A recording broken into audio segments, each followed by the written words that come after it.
이민년 새해에도 코로나19 한파가 여전한 분위기입니다. 전통시장을 찾아 현장의 목소리를 담아왔습니다. 올해 거주 지역의 주택 매매 가격 전망을 묻는 설문조사에서 국민 10명 중 4명이 올해 집값이 떨어진다고 응답했습니다. 2022년 이민년을 맞아 국내 증시 전망과 대응 전략 짚어봅니다. 국내 임플란트 1위 기업인 오스틴 임플란트 직원이 1,880억 원을 횡령한 사건이 발생했습니다. 센 경제라이브 시작합니다.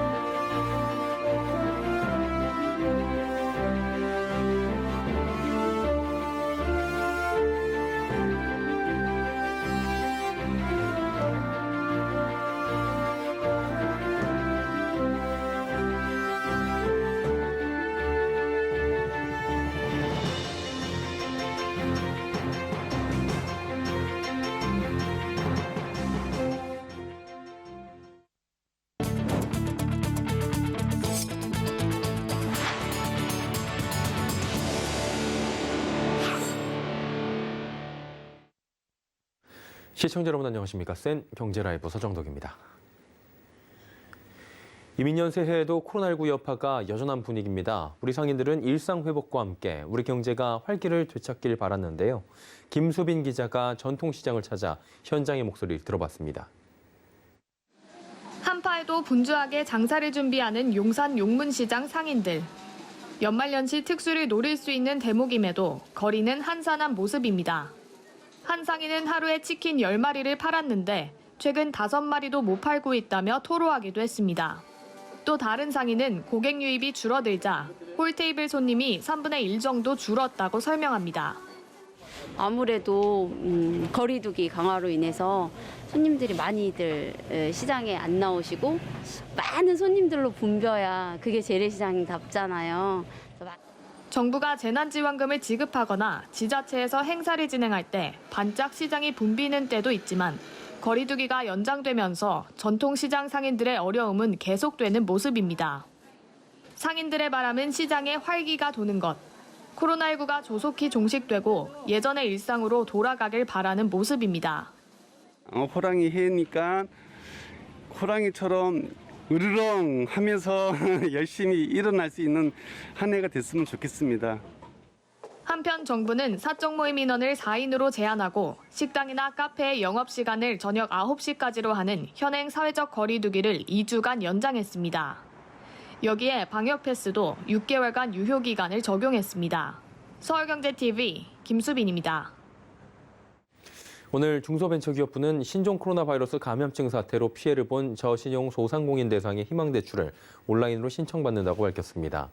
지원 대상은 소상공인 방역지원금 100만 원을 지급받은 소상공인 중 저신용자 14만 명이 대상이고 연 1%의 저금리로 1인당 최대 1,000만 원씩 받을 수 있습니다. 기존의 대출 중인 소상공인은 정책자금의 종류 및 잔액 규모와 관계없이 대출이 가능하지만 일상회복 특별융자를 지원받은 경우 중복으로 신청할 수 없고 세금 체납과 연체, 휴업 및 폐업한 경우에도 대상에서 제외됩니다. 집값이 오를지 내릴지 올해도 초미의 관심사죠. 지난 연말부터 상승론과 하락론이 팽팽하게 맞서고 있는데요. 이런 가운데 국민 10명 중 4명은 올해 주택가격이 하락할 것으로 예상한다는 조사 결과가 나왔습니다. 이지영 기자입니다. 지난해에 이어 올해에도 주택가격 오름세가 이어질 것이란 전문가들의 예상과 달리 수요자들은 하락 가능성을 더 높게 보는 것으로 나타났습니다. 부동산 앱 직방이 앱을 사용하는 이용자 1,236명을 대상으로 올해 주택 매매와 전월세 가격을 어떻게 예상하는지 설문조사를 진행했습니다. 조사 결과 참여한 응답자 중 43.4%는 올해 주택 매매 가격이 하락할 것이라고 봤고 38.8%가 상승할 것이라고 응답했습니다. 다만 30대 이하는 상승 전망 비중이 상대적으로 높고 40대 이상은 하락 전망이 우세한 등 응답자 연령별로 온도차가 있었습니다. 지역별로는 서울과 지방 대부분 지역에서 하락 응답이 더 높게 나온 반면 경기와 인천은 가격 상승 전망이 각각 42.8%, 43%로 하락 응답률보다 조금 높았습니다. 올해 집값 하락을 예상한 이유로는 현재 가격 수준이 높다는 인식이 가장 많았고 금리 인상과 부동산 대출 규제 강화가 뒤를 이었습니다. 한편 매매와는 다르게 전세와 월세 가격 전망은 상승세가 두드러졌습니다. 전 연령대와 전 지역에서 모두 상승할 거란 응답이 나온 겁니다. 전세 가격 상승 이유로는 전세 공급 부족이 가장 많았고 매매 가격 상승에 따른 전세 전환 수요 증가, 계약갱신 청구권 종료 등이 꼽혔습니다. 계약갱신 청구권이 종료되는 하반기에는 임차 계약이 전월세 상한제 임대료 상승폭이 5% 이상으로 인상될 우려가 있기 때문에 전월세 가격이 오르게 매물이 출시될 가능성이 있습니다.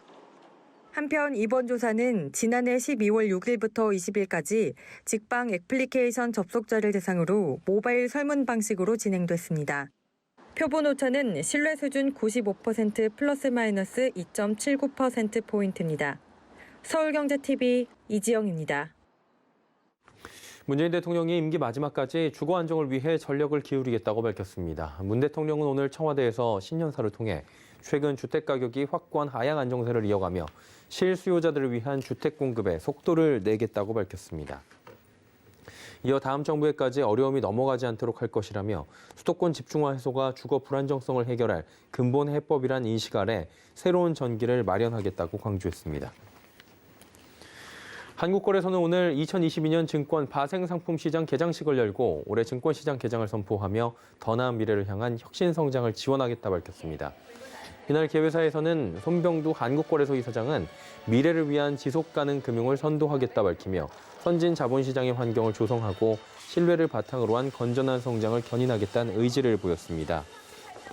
이어서 이사장은 한국거래소는 과감한 규제 완화를 통해 시장 제도와 서비스를 선진화하고 IT 인프라를 세계 최고 수준으로 올려 투자자들의 거래 편의를 제공하고자 한다며 상장 기업에 대한 사후 관리를 강화하고 경영 투명성을 제고할 수 있도록 컨설팅 서비스 등을 지원하겠다고 전했습니다. 한편 새해 첫 거래일인 오늘 증권시장은 평소보다 1시간 늦은 오전 10시에 개장했습니다. 코스피와 코스닥 지수는 각각 전거래일 대비 0.37%씩 오른 2,988.77포인트와 1,037.83포인트의 거래를 마감했습니다.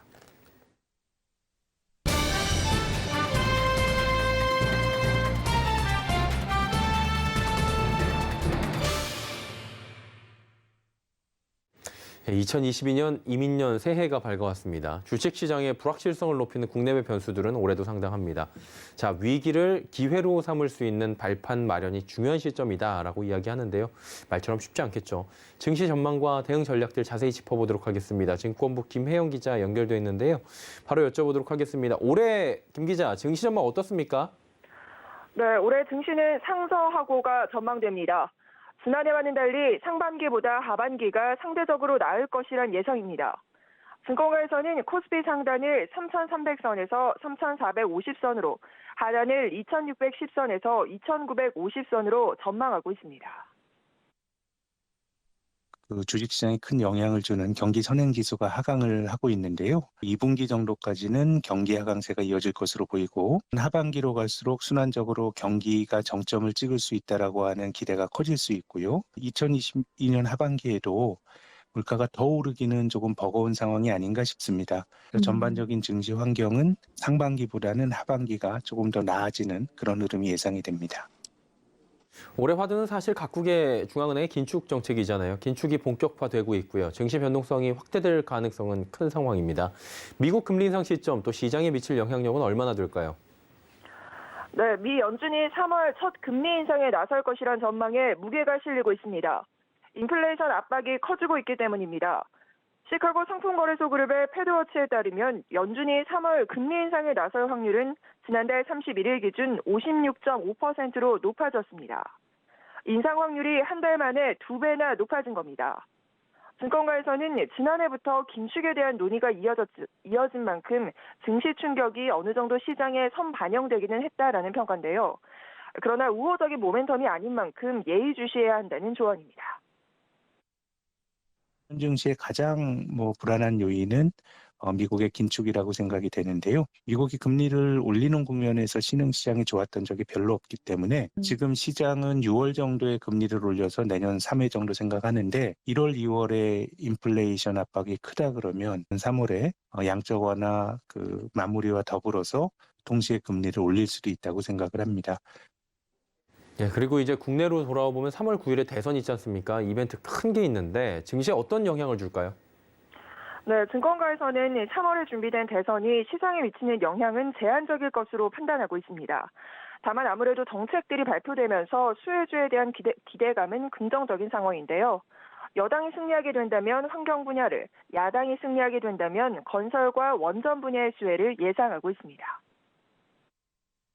대선 변수도 있는데 과거에 좀 데이터로 보면 대선이 그렇게 증시에 크게 좌우하진 않았어요. 정책에 따라서 어떤 섹터나 종목이 좋아지냐 뭐 이런 건 나올 수 있었는데 예, 조금 더 세분화하겠습니다. 업종으로 가볼 텐데요. 지난해 연말에 삼성전자, SK하이닉스 외국인 매수세 강하게 들어오면서 긍정적 흐름을 좀 보였거든요. 반도체주들의 신년 전망은 어떻습니까?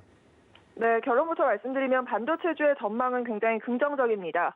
리서치 센터장들이 공통적으로 지목한 올해의 유망 업종이 바로 반도체입니다. 지난해와 달리 주가 상승 여력이 충분하다는 평가인데요. 올해는 병목 현상이 완화되고 디램 업황 회복 등 수혜가 기대된다는 전망입니다. 목표 주가는 10만 원으로 제시하고 있습니다. 좀 더 구조적으로 추세적으로 반등하지 않을까 내년 2분기부터 그렇게 보고 있습니다. 2분기까지는 그래도 디램 업황에 대한 기대감으로 조금 더 의미 있게 오를 것 같습니다. 예, 이구동성으로 센터장분들께서도 이제 반도체 업종 말씀해 주셨고요. 그렇다면 이 외에는 어떤 업종을 저희가 눈여겨볼까요? 자동차주와 바이오주의 약진이 기대됩니다. 자동차주와 바이오주의 기업들이 주가가 작년에는 굉장히 부진했었는데요. 올해는 본격적인 상승 국면으로 돌아설 것이란 분석이 나오고 있습니다.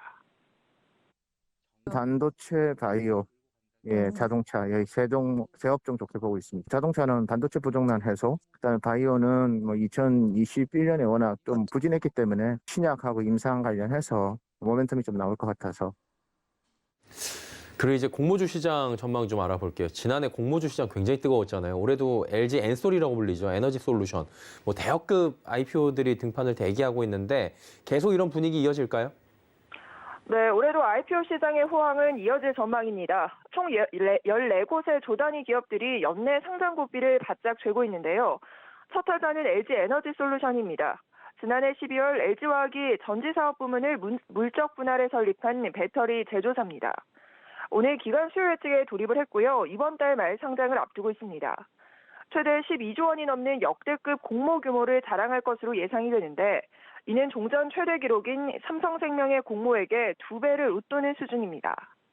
공모가 상단을 기준으로 한 시가총액도 무려 70조 2천억 원에 이르는데요. 이렇게 되면 단숨에 국내 시총 3위에 올라서게 되는 건데 증권가에서는 SK하이닉스를 누르고 국내 시총 2위 자리까지도 넘볼 수 있다고 보고 있습니다. 이어서 현대엔지니어링과 현대오일뱅크, 카카오엔터테인먼트, 카카오모빌리티 등 1조 원이 넘는 몸값을 자랑하는 기업들이 줄줄이 상장을 대기하고 있고요. 또한 컬리와 오아시스마켓, 소카 등 유니콘 기업들도 연내 상장 준비에 한창입니다. 이에 올해 공모 금액은 역대 최대인 30조 원에 육박할 것이란 전망이 나오고 있습니다. 예, 올해 주식시장 전망들 각 리서치 센터장들을 통해서 들어봤고요. IPO 시장 이야기까지 정리해봤습니다. 증권부의 김혜영 기자였습니다. 고맙습니다.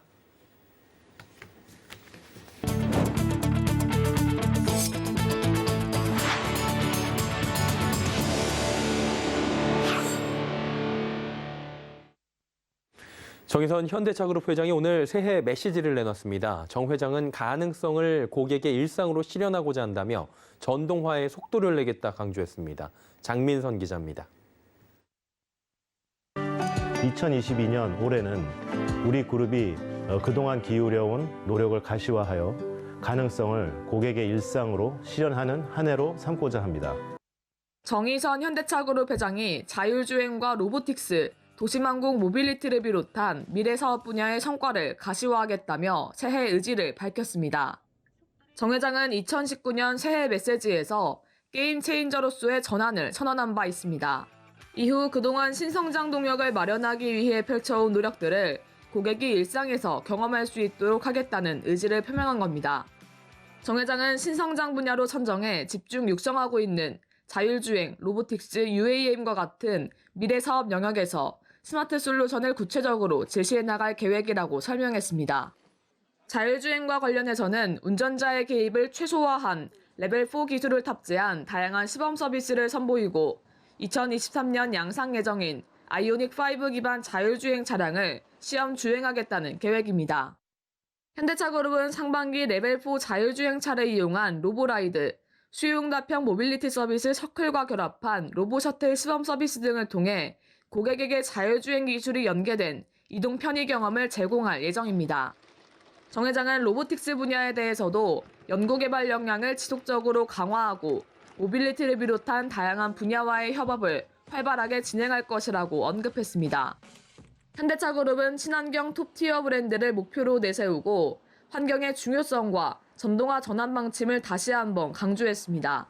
전동화 상품의 핵심인 모터, 배터리, 첨단 소재를 비롯한 차세대 기술 분야에서 글로벌 경쟁력을 확보하고 이를 실행하기 위한 연구개발, 생산, 판매, 고객 관리의 전 영역에서 전동화 체제로의 전환을 적극적으로 추진할 계획입니다.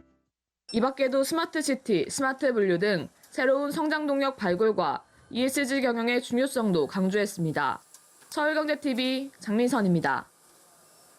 김현준 한국토지주택공사 LH 사장은 오늘 오전 경남 진주 본사에서 진행된 시무식 신년사를 통해 주택 공급 확대 등 정부 정책을 차질 없이 시행하며 국민 기대 이상의 혁신을 통해 2022년을 새로운 도약의 해로 만들어가자고 말했습니다.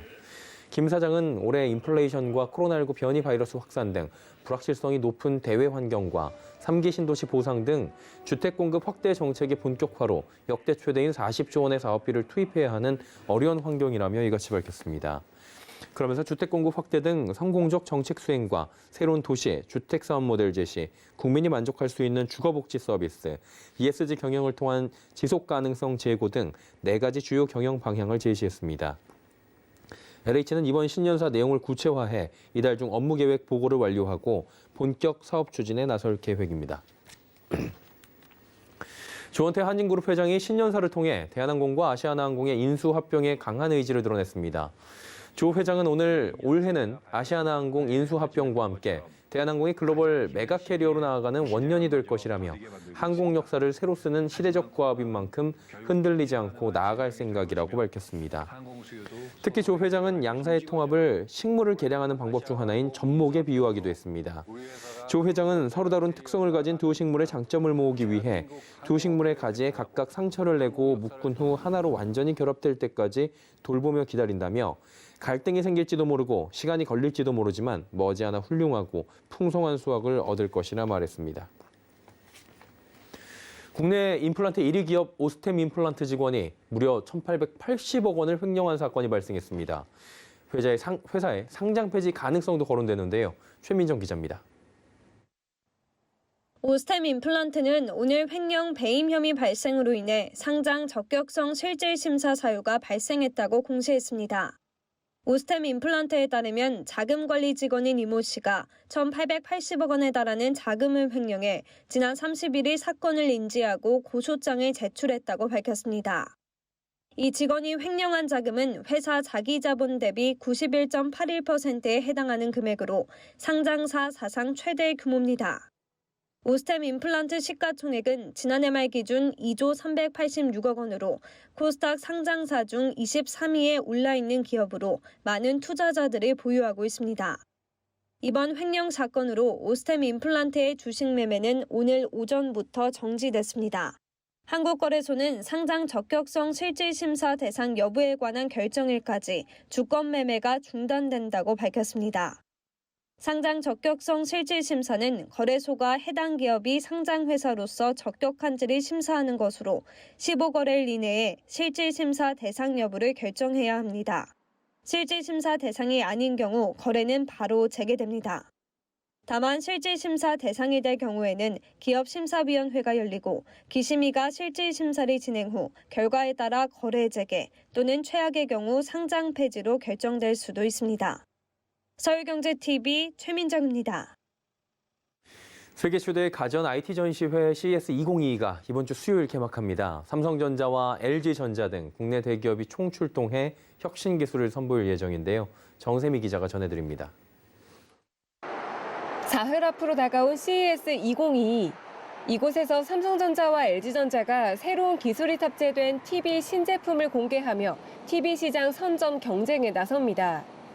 먼저 삼성전자는 2022년형 마이크로 LED의 3가지 모델을 처음으로 공개합니다. 마이크로 LED는 마이크로미터 단위의 LED가 백라이트나 컬러 필터 없이 스스로 빛과 색을 내 최상의 화질을 구현합니다. 프리미엄 TV인 네오 QLED의 성능도 개선됐습니다. 빛의 밝기를 기존보다 4배 향상한 16,384단계까지 조정해 생생한 색 표현이 가능해졌습니다. 최근 성장하고 있는 라이프스타일 TV 라인업에도 공을 들였습니다. 특히 더 프레임과 더 세리프, 더 세로에는 화면의 빛 반사를 방지하는 매트 디스플레이가 새롭게 적용됐습니다. 이에 맞서 LG전자는 올레드 리더십 굳히기에 나섭니다. 특히 올레드 TV의 최대 크기를 뛰어넘은 97인치 올레드 TV를 최초로 선보일 전망입니다. 이와 함께 올레드 에보 라인을 포함 올해 출시할 올레드 TV 제품군 전체를 온라인 전시관과 현장의 가상현실 그리고 증강현실 공간을 통해 공개합니다. 한편 LG전자는 현지 시간으로 오는 4일 CES 공식 사이트와 LG전자 홈페이지, 유튜브 채널 등에서 LG 월드 프리미어를 공개할 예정입니다. 서울경제TV 정세미입니다. 지난해엔 1200% 룰과 금소법, 고용보험 적용 등 유독 보험 설계사에 대한 제도와 규제 개편이 많았죠. 특히 지난해 1월부터 시행된 1200% 룰은 보험 대리점들이 경영난을 겪을 것이라는 우려가 컸었는데 시행 약 1년 만에 국내 굴지 보험 대리점에서 급여 지급 지연 사태가 벌어졌다고 합니다. 어찌된 일인지 윤다혜 기자의 단독 보도입니다. 법인보호 대리점 리치앤코가 지난해 마지막 달 임금이 밀린 것으로 확인됐습니다. 리치앤코는 지난달 24일 이 같은 사실을 직원들에게 공지했습니다. 나흘 전인 31일 사원 주임에게는 전액 지급이 됐고 대리 이상 직급에는 절반만 지급된 상황입니다. 리치앤코는 통합보험관리 플랫폼인 굿리치를 운영하는 국내 굴지의 GS사입니다. 리치앤코 설계자는 지난해 말 기준 4천여 명이고 2020년 매출은 3,400억 원으로 GA 업계에서 5위 안에 드는 회사입니다. 회사 측은 지난해 수수료 체계 변경과 지난달 연말 금융기관의 자금 회수 등으로 급여 지급이 지연됐다고 설명했습니다. 수수료 문제는 지난해 1월부터 시행된 1200% 룰을 말하는 겁니다. GA는 보험사로부터 보험사 상품 판매로 인한 수입 수수료를 받아 일부 운영비를 뺀 나머지를 설계사에게 배분하는 구조입니다. 1200% 룰은 설계사가 체결한 계약의 월 보험료 기준으로 1년간 받을 수 있는 수수료 총량을 1200%로 제한하는 규제입니다. 예를 들면 월 10만 원짜리 보험을 팔았다면 계약 첫 해 받는 수당이 120만 원을 넘을 수 없다는 겁니다.